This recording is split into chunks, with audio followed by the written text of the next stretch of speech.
जय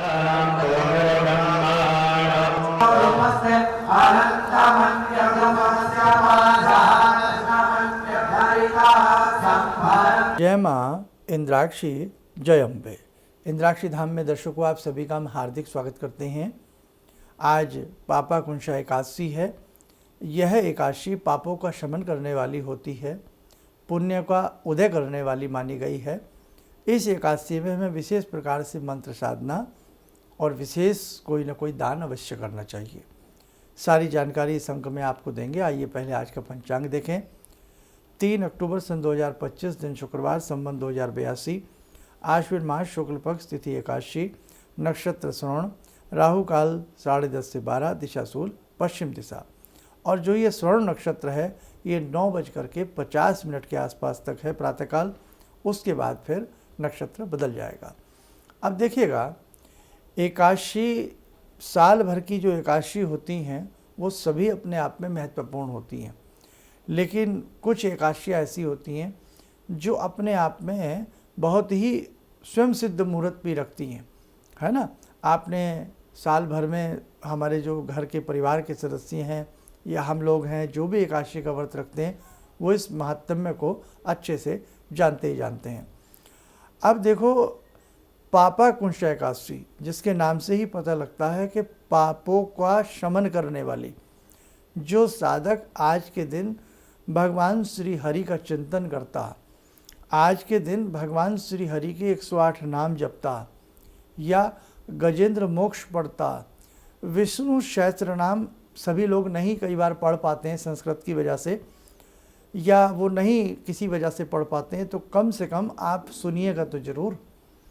विष्णु सहस्त्र नाम का आज के दिन पाठ करना, विष्णु सहस्त्र नाम का आज के दिन स्मरण करना, सुनना, ये भी महत्वपूर्ण होता है। भगवान श्री हरि का पंचोपचार षोडशोपचार पूजन करें। पूजन करने के उपरांत आज की एकादशी का कथा सुने, महात्म्य सुने, और उसके साथ साथ आज जितना भी आपसे हो सकता है गौ माता की सेवा करें।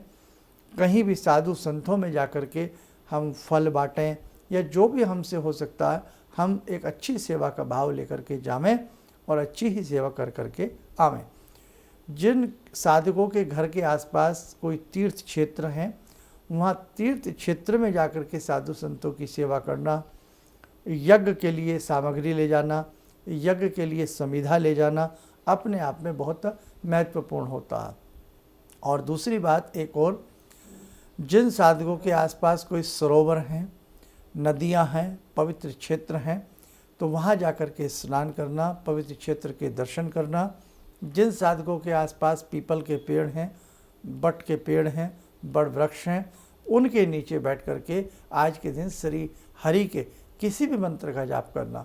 ओम नमो भगवते वासुदेवाय नमः, या ओम नमो भगवते वासुदेवाय, या ओम क्लीं कृष्णाय नमः, या कृष्णाय वासुदेवाय हरे परमात्मने प्रणत क्लेशनाशाय गोविंदाय नमो नमः। इसी के साथ साथ भगवान पुरुषोत्तम की लीलाओं को पढ़ना, उनके 12 अवतार, उनके 12 अवतारों के कथा प्रसंग सुनना और सुनाना भी बहुत श्रेष्ठ रहता। तो कहने का भाव, साधकों, जितना आपसे अच्छे से अच्छा बन पड़े उतना आप करने का प्रयास करना, आपको बहुत ही सुंदर लाभ की प्राप्ति होगी। दिन में चलते फिरते उठते बैठते श्रीमन नारायण श्रीमन नारायण श्रीमन नारायण, इसी मंत्र को जपा जप को मंत्र के रूप में जपते रहना, आपको बहुत अच्छा लाभ मिलेगा।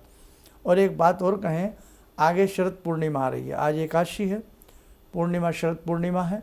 ये शरद पूर्णिमा अपने आप में बहुत महत्वपूर्ण होती है। इसके बारे में भी आपको बताएंगे।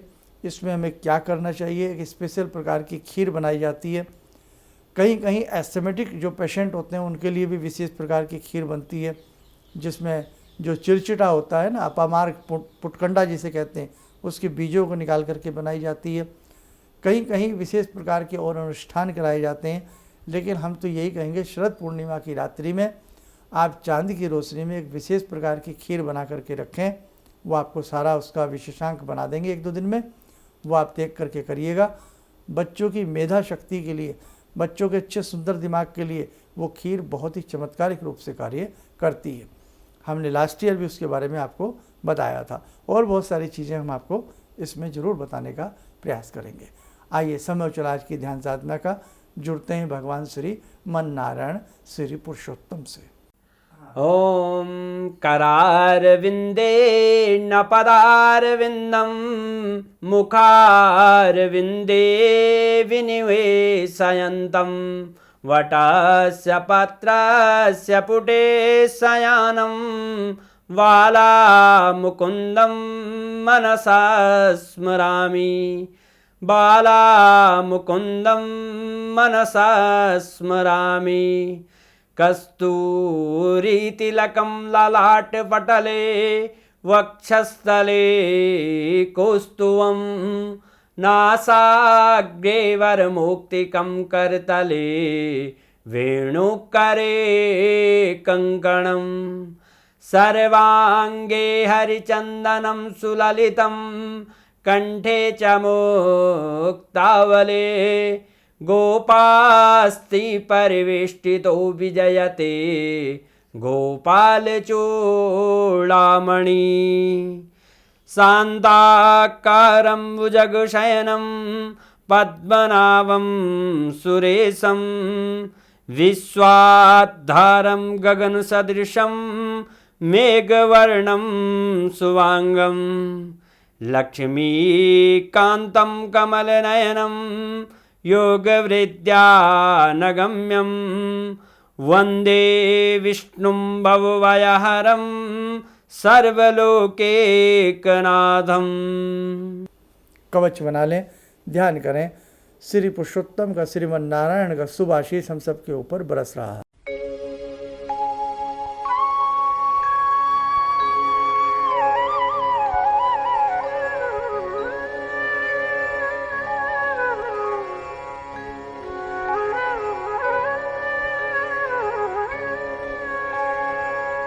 ओम बोलते हुए नेत्र खोलें, सामान्य हो जाए।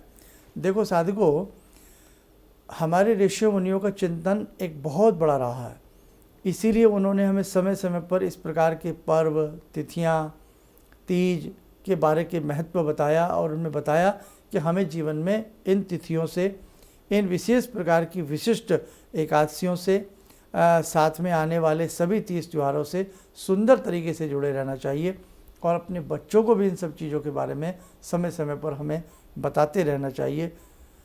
आने वाला समय किस प्रकार का विश्व में दिख रहा है, कैसी कैसी स्थितियां विश्व में बन रही हैं, ये किसी से नहीं छुपा है। आने वाला समय सही नहीं है, इसलिए जो जितना भगवान की शरण में रहेगा, जो जितना सत्कर्म करता रहेगा, वो मान के चलना उतना ही अपने परिवार को, अपने कुल को आनंदित करेगा और सुरक्षा में वो व्यक्ति अपने अच्छे से जीवन को जीता रहेगा। इसलिए शुभ करना, शुभ कर्म करना, शुभ बातों के लिए सोचना हमेशा जीवन में कहीं ना कहीं शुभ ही होगा। चलिए, आप सब लोग स्वस्थ रहें, सुखी रहें। इन्हीं शुभकामनाओं के साथ हम अपनी वाणी को विराम देते हैं। जय जय अम्बे। मुझे ये अंदर से विश्वास हो रहा था कि जो चीज़ 2-3 मैं ढूंढ रही हूँ, क्योंकि थोड़ी बहुत मैं भी भगवान में आस्था रखती हूँ, तो मैं ये सोची थी कि मुझे वो चीज़ें मिल जाएंगी। और रियली मुझे आज यहाँ बैठ के ऐसा लगा, जो आपने 2-3 चीज़ें करने के लिए बताई हैं, कि शायद मेरी समस्याओं का हल। किसी भी समस्या के समाधान के लिए मिले प्रसिद्ध हस्तरेखा एवं वास्तु विशेषज्ञ प्रोफेसर धर्मेंद्र शर्मा जी से।